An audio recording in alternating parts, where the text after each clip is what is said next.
Under the May sun, fair weather triumphs.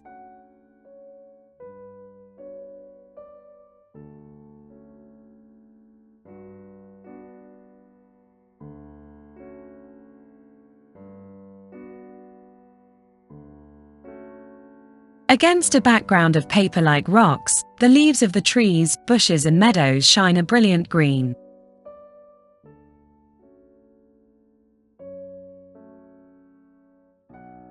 Nature is lush.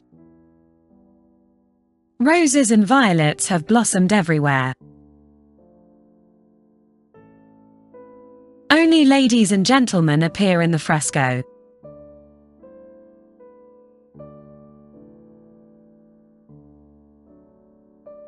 The peasants, with whom they used to share the scene, are not in the picture.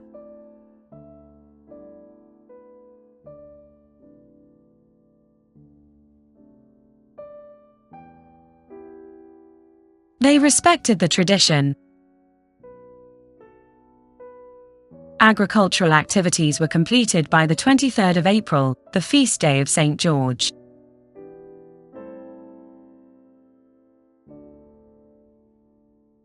So, in the previous period they had already prepared and sown the fields, repaired or rebuilt the fences of the gardens.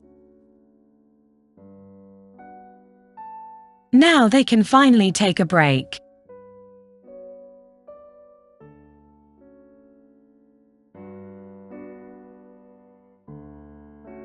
The painter does not divide the landscape of the month, as he is wont to do, into two overlapping registers, one reserved for agricultural activities and one for those of the nobility.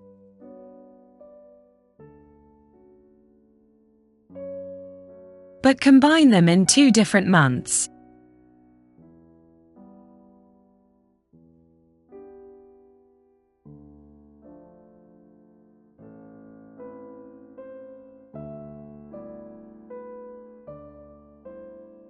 In addition to the usual perfect conjunction of landscapes, the spatial continuum is guaranteed by the passage of the bridesmaids from one month to the next, caught in the act of crossing the slender twisted column that acts as a border.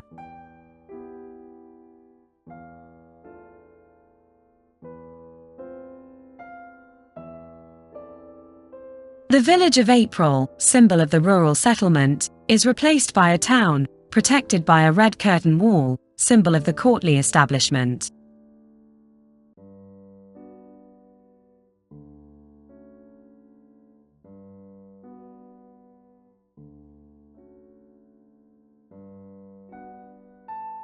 As with the Romanesque parish church of the previous period, the clarity of a religious building stands out here, a sumptuous Gothic cathedral.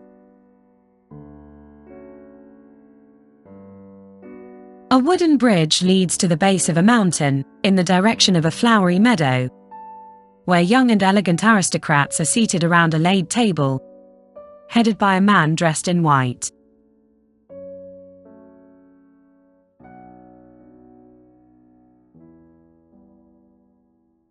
How the traveller, prefiguring the pilgrim Christ, protected the rural activities of April, now the candidly dressed nobleman seems to have the role of presiding over and organizing the courteous activities of the new month.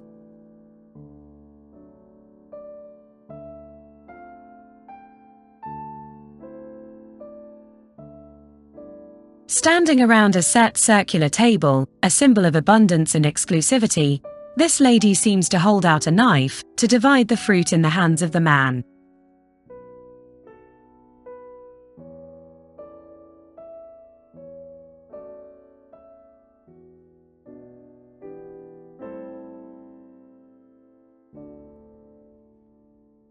In courtly tradition, May was the month for amorous delights.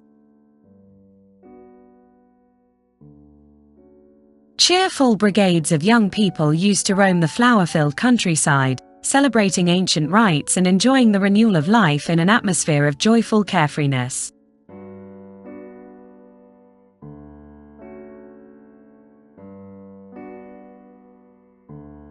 Even in the resplendent spring, frescoed by Master Wenceslas in the early 15th century, the fears and worries of everyday life, seem to fade away in a dream of love and a scent of violets and roses.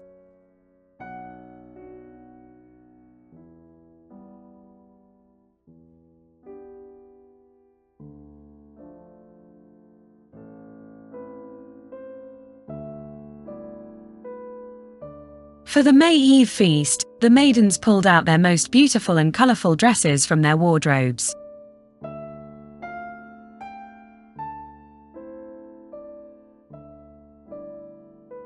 To emulate the soft and delicate colours of the new season, there was a tradition of wearing green clothes, like the buds of blossoming trees, thus representing the rebirth of nature.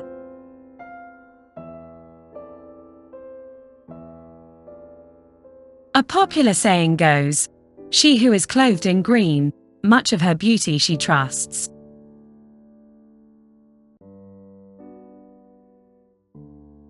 A colour that is certainly as difficult to wear as it is to obtain in dyeing, of which the one from Lucca was famous at that time. On this occasion, the Maggiorini, the young people who celebrated the month of May, used to sing auspicious verses to the villagers.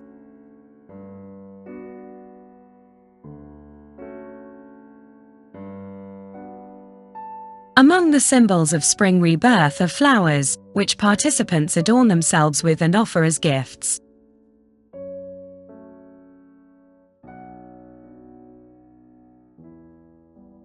Here, a lady gives a garland of flowers to her knight.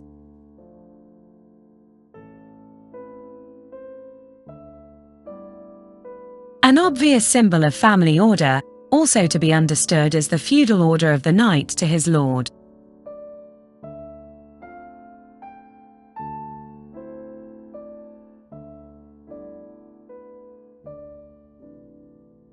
One of the ladies left the banquet to collect the water that gushes abundantly from a red marble fountain.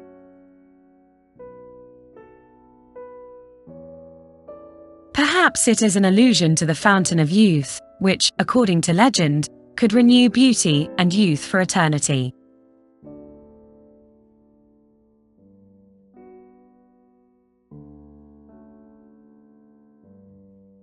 Certainly, as for the peasant women in April, intent on watering their vegetable garden, it is an obvious symbol of fertility.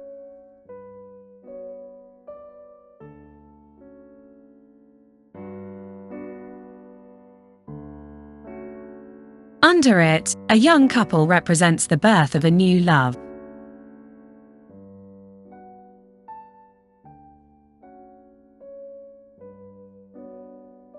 To the illusions of fertility and eternal pleasure expressed by the fountain, is added that of fidelity, indicated by the other couple's doggy. Here one could add the symbolism of chastity, of which the jealous companion would hold the relative complement.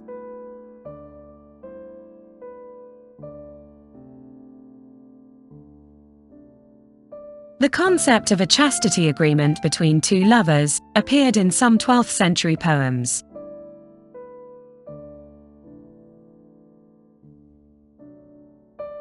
In that poem, on the departure of the knight, his lady asked her lover to tie his shirt around her waist, as a pact of fidelity, until his return.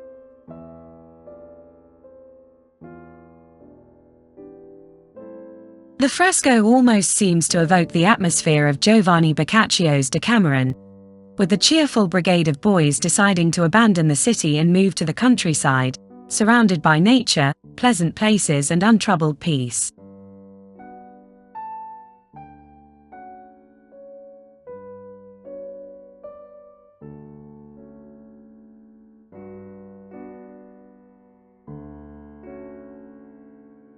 On this occasion, emphasized by the man's frowning expression, one seems to relive the 8th day, in which Lauretta tells the tale of her jealous husband.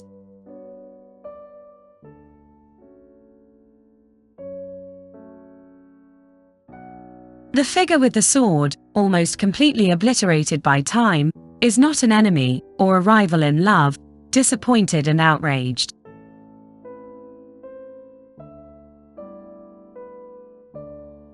As medieval traditions report, He would instead seem to be playing the master of the feast, looking for the major, the oldest tree in the land.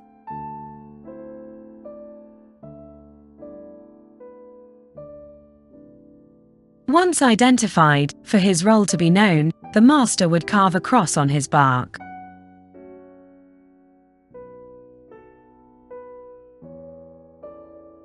Besides flowers, the oldest tree was itself considered a symbol of life.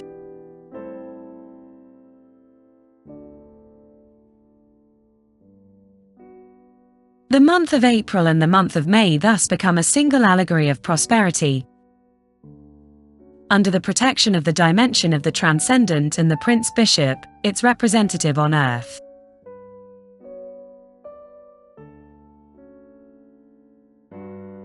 With such auspices, the Lord wanted to ensure a long and favorable period of prosperity for his dominions, which was not guaranteed in reality by the frequent and adverse historical conditions.